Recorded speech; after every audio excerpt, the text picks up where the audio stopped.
"I accept," said Mr. Fogg. Then he turned his attention to his colleagues. "I have £20,000 deposited with Baring Brothers. I'm quite prepared to risk them." £20,000! exclaimed John Sullivan. £20,000 that you could lose as a result of an unexpected delay! "There's no such thing as the unexpected," was all Phileas Fogg said in reply. "But, Mr. Fogg, this period of 80 days is calculated only as the minimum time. A minimum put to good use is enough for anything. But in order to not exceed it, you'd have to change with mathematical precision from railway to steamship and from steamship to railway." "I will do it with mathematical precision." "You must be joking." "A true Englishman never jokes about something as serious as a bet," replied Phileas Fogg. "I bet £20,000 against anyone that I will go around the world in 80 days or less. In other words, 1,920 hours or 115,200 minutes. Do you accept?"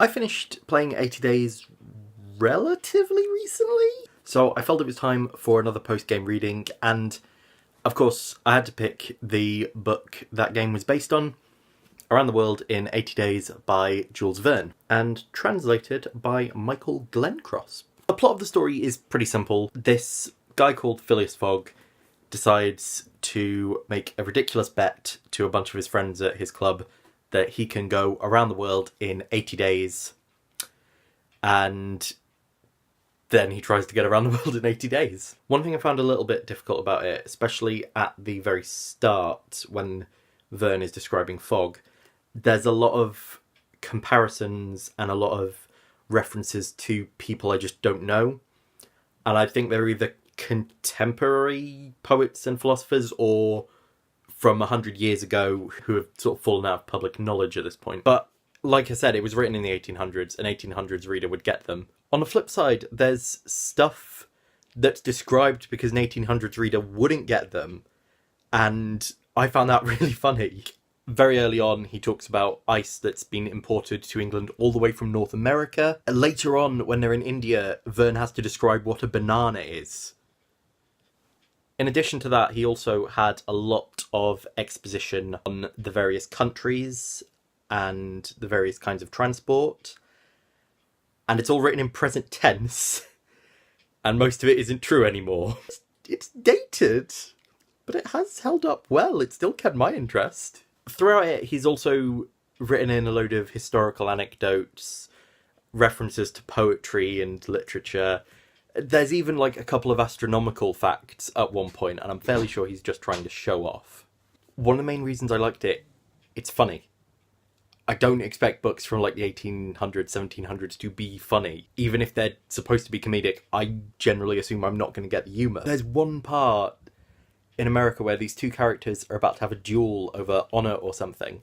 The train conductor runs out, tells them, no, you can't have a duel here. The train's about to leave. Let me clear one of the carriages for you. Then you should have the space to walk 10 paces and shoot at each other. And it was just sort of, I had to put the book down.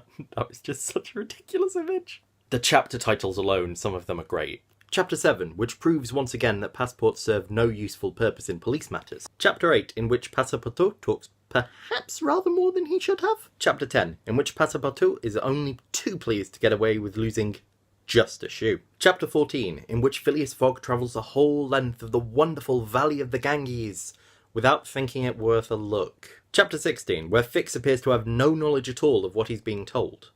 Chapter 22, where Passepartout comes to realise that, even on the other side of the world, it's sensible to have some money in your pocket. Chapter 23, in which Passepartout grows an exceedingly long nose. That chapter is more literal than I thought it would be. Chapter 27, in which Passepartout receives a lecture on Mormon history while travelling at a speed of 20 miles per hour. Chapter 29, in which various incidents will be recounted that could only have occurred on an American railroad. There's one or two subtle hints I like that I didn't expect to read in something written in the 1800s, and they're along lines of, is colonialism good? Possibly not. Like Passepartout, the deuteragonist, secondary character. Gets in a lot of trouble for wandering into a temple that he's not allowed in, like a stupid tourist. And he actually does have to pay a price for that. Fogg pays the price for that. But still, they have to go to court, basically. Verne even calls the opium trade explicitly. He says it's a terrible thing. There's also some beautifully described scenes that are in there for spectacle. There's the elephant ride, and we get all the different places they're passing, everything that's going on there. And at the same time, there's some very cute scenes with Passepartout feeding the elephant and, like, hugging it and calling it his friend, and my heart. The other scene that I love the spectacle in, they miss their train, so they get a sort of sled with sails to take them across the snow to San Francisco. And that whole scene was absolutely beautiful and really well done. And it's one of those scenes that's like, this feels like very good imagery. It felt like almost dreamlike when I was reading it. It was great. So the four main characters in the book are Phileas Fogg, Jean Passepartout. I don't speak French, I don't know if I'm pronouncing that right. Detective Inspector Fix, and Mrs. Alder. Alder is ostensibly a main character. She's there for most of the book. Fogg actually matches up kind of well to how 80 Days portrays him. He's also the character who gets the most amount of development and attention as the story goes on. Fogg's the main character, but the book tends to focus more on what Passepartout is feeling, what Fix is feeling, and what Alder is feeling.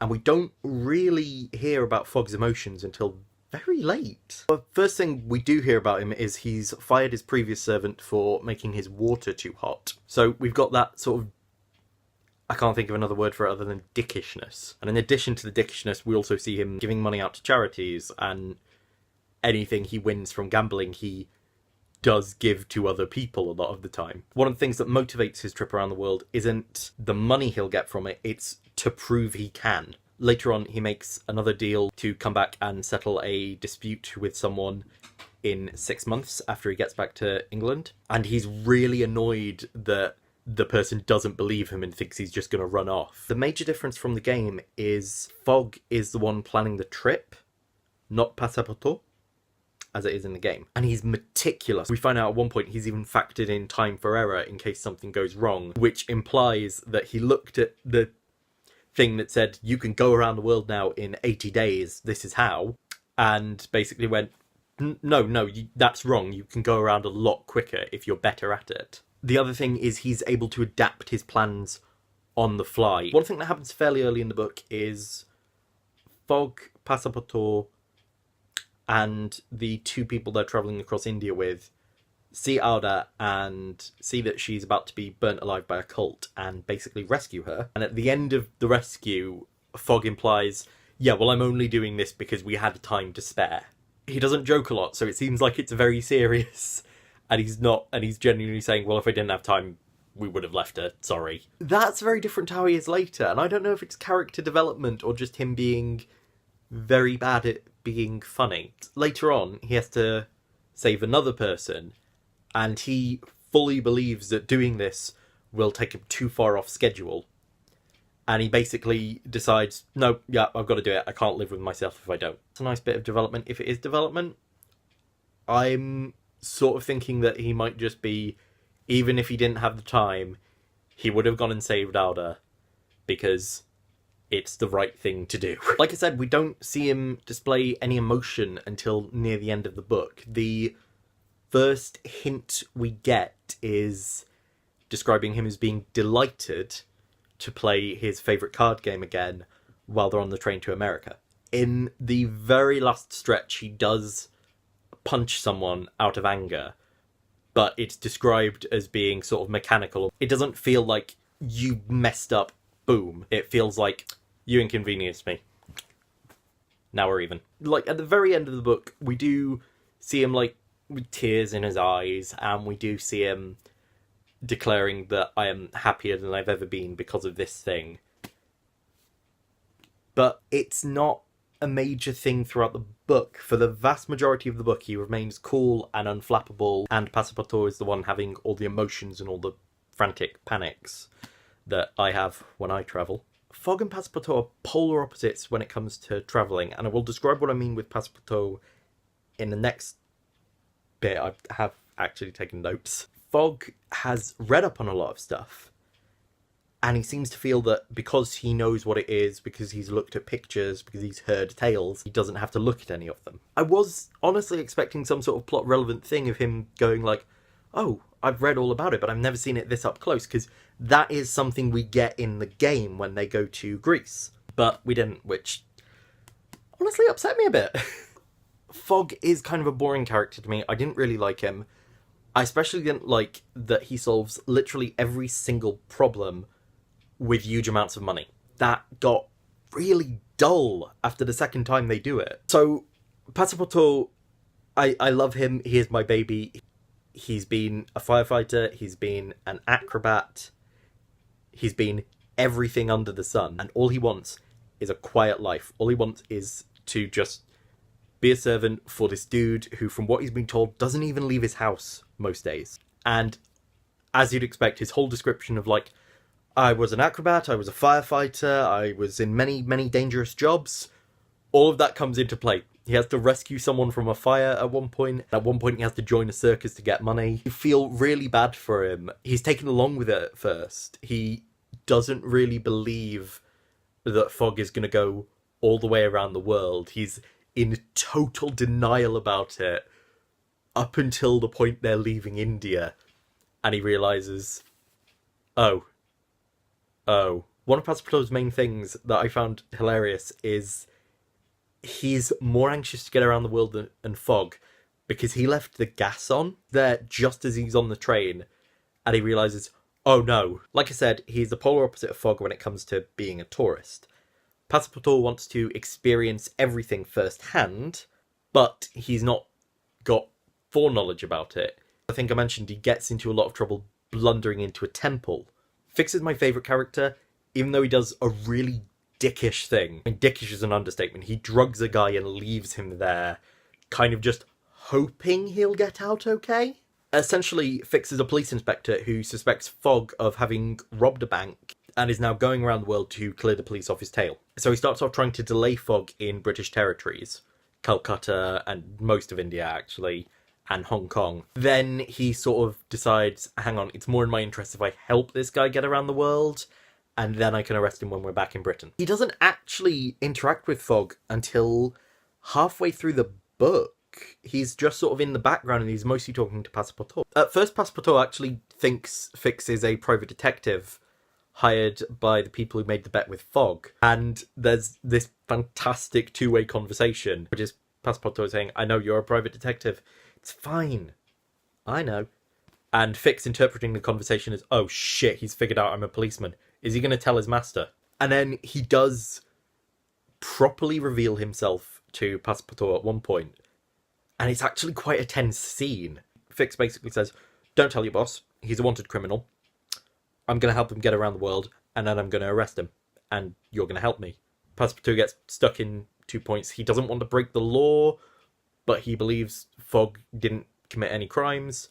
So he basically just says nothing and then feels really guilty about it at the end. Fix's character development is basically that he slowly but surely starts to respect Fogg as a person, up until the point where he debates whether he should or should not arrest him and whether or not he is actually a criminal. Apart from that, I just like him because, again, he's an anxious mess, but he's an anxious mess who's good at hiding it. Ada's the fourth character introduced, but she's like the third to properly join the party, if that makes sense. Essentially, Fogg and Passepartout rescue her in India. Like I said, they're on an elephant, and there's this scene, and I don't know if it was intended to be funny, but the idea of this young woman slowly coming off all the drugs that a bunch of weird priests gave her, and realising, I'm not dead. I'm on an elephant. What the hell is going on? Fogg basically says, hey, have you got any family abroad I can take you to? She has an uncle in Hong Kong, but he's on holiday or something. So Fogg says, you know what, sod it, you're coming with us. She basically stays fixed to Fogg pretty much all the way through because she has a massive crush on him. She doesn't get a lot of dialogue, which annoys me, but she does actually have a few scenes where she's conversing with people, if that makes sense. It's the same thing Lovecraft does. He talks about, we had a conversation about such and such and such and such and such and such. Never uses speech marks throughout the whole thing. Obviously, there's a couple of things in the book that aren't in the game. The most notable is that Fogg has a little book full of every shipping timetable he needs. But if you had that in the game, it'd be too easy. So I'm definitely okay with the fact they make you buy new timetables everywhere you go. One other thing the game did that I thought was a bit weird is you're mentioned in newspapers if you choose to read them. And I thought that was just something the game would have done, but it is actually in this. Up until they leave India, the newspapers are actually reporting on them, and there are a lot of bets going on about whether Fogg will be able to do it or not. Another thing that was in the game that I didn't think would be in the book is mutinying a ship. It's a different ship, and it's Fogg doing it instead of Passepartout, but it's still done in the same way. He still makes friends with all the crew, bribes them a little, and then just locks the captain up and takes command of the ship to get to where he was planning to go instead of where the ship was going to divert to. Final thoughts. I really enjoyed this book. It's funny, it's clever. There's one or two moments about race and stuff because it is the 1840s, but they're very minor and they're not really brought up again. It's a classic book, but despite that, it has held up. It's still enjoyable. And most importantly, it's public domain. So get yourself on Wikisource. Hello there. Hope you enjoyed that. The hell was wrong with my voice just then? If you want to watch the episode of How Not to Play that inspired me to read this book, then click in the top right corner to watch part 1 of that. And if you want to watch more post-game reading, then click in the bottom left corner to watch that. And now I've got to stand here for another 5 seconds. Should be good enough.